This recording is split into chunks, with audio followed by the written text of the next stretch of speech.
Assalamualaikum warahmatullahi wabarakatuh. Di sini saya akan mempresentasikan materi manajemen investasi teknologi informasi sektor pemerintahan.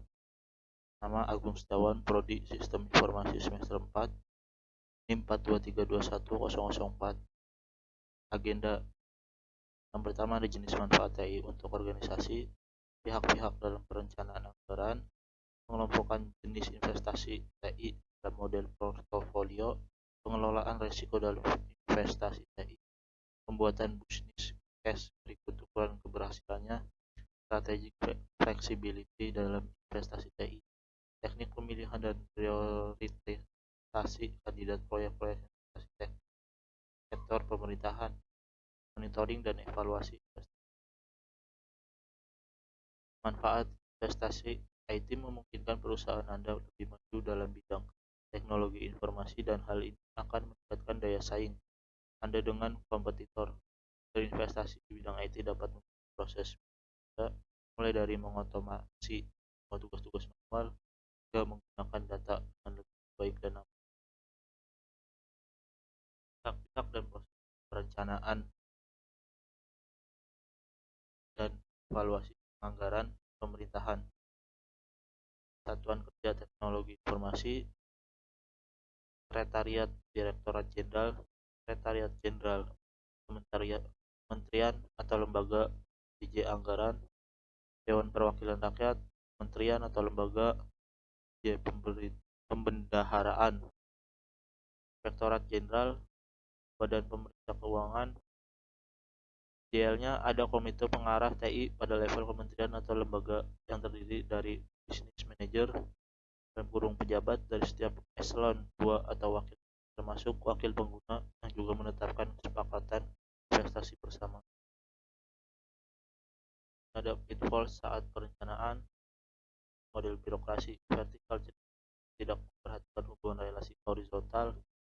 Meskipun ada beberapa lembaga negara yang memiliki IT steering komite, misalnya secara hukum putusannya tidak mengikat, dapat overrule oleh sekretariat eselon 2 di atas. Pada hak best practice, investasi TI juga harus merupakan konsensus antar unit TI dan satuan kerja pengguna.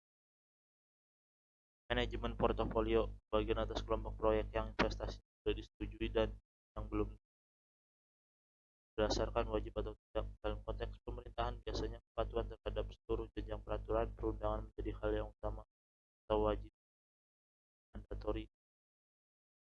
Pemantauan terus-menerus portofolio. Manajemen portofolio memerlukan pengawasan yang terus-menerus untuk mengurangi kegagalan pencapaian sasaran. Hal ini membutuhkan pengambilan keputusan untuk menambah atau mengurangi investasi dengan cara menghentikan proyek yang risikonya lebih tinggi jika dilanjutkan.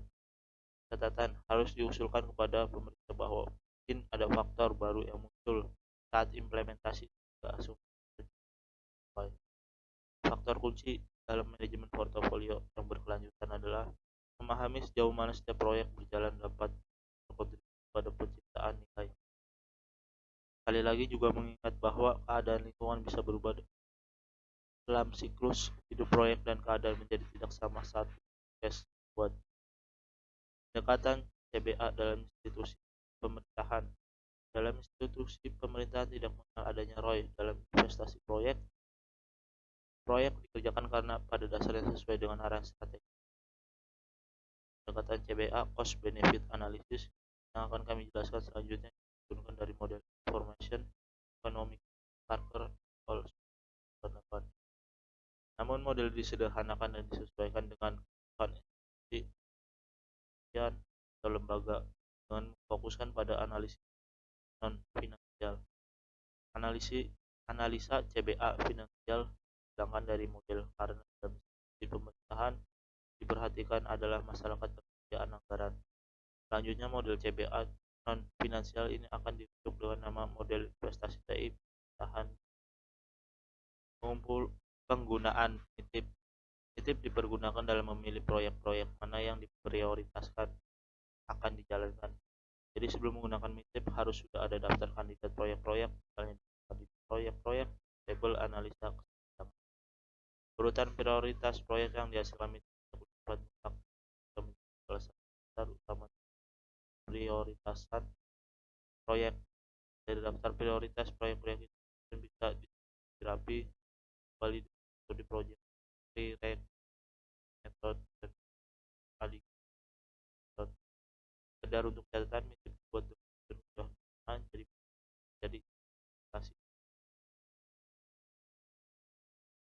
Komponen model investasi TI sama mencakup strategi management information, organizational risk atau OR, customer response atau compliance response. Ada juga teknologi domain,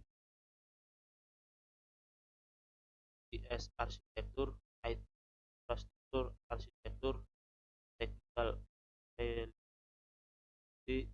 divisional, training. Catatan khusus adanya perguruan masalah sudah berada dalam keadaan IT yang relatif stabil.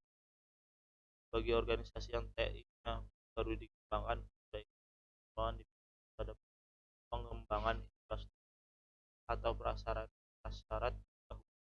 Kalau infrastruktur sudah cukup stabil, maka methode dapat dipakai. Ini berbeda penggunaannya dengan proses dipergunakan antar banyak kandidat investasi proyek. Sedangkan proses setiap proyek satu persatu. Pemantauan pasca investasi atau pasca implementasi. Pitfalls saat evaluasi. Evaluasi dan audit yang dilakukan oleh Inspektorat Jenderal dan atau ada beberapa yang sudah masuk ke audit TI. Namun secara umum evaluasi investasi proyek-proyek TI melibatkan pada kepatuhan dan tepat. Sedangkan masalah apakah manfaat yang diharapkan oleh bisnis tercapai apa tidak belum menjadi patokan dalam audit atau evaluasi. Pemantauan pasca investasi atau pasca implementasi. Post implementation review. Proyek berakhir setelah user acceptance test dan penandatanganan berita acara strategi.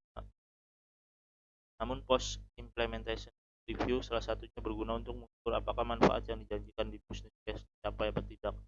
Itulah mengapa diperlukan ukuran keberhasilan yang mudah mengukurnya saat pembuatan case, agar nanti saat post implementation review akan mudah melakukan penilaian. Jadi pada dasarnya post implementation review dilakukan dengan dasar bisnis. Baiknya organisasi harus bisa menarik pelajaran dari seluruh kesalahan yang dilakukan dalam proyek. Kesimpulan, manajemen investasi yang baik akan menghasilkan produk yang sesuai ekspektasi.